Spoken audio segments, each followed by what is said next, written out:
Neste vídeo, veremos o conteúdo do nosso dispositivo portátil EDA10.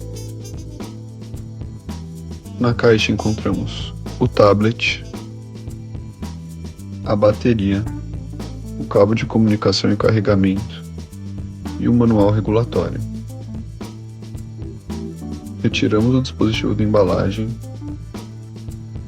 e abrimos a capa de entrada da bateria. Tome cuidado para alinhar os pinos de conexão da bateria ao colocá-las no tablet, e não se esqueça das travas de segurança. Por último, colocamos a capa e o produto já está pronto para uso.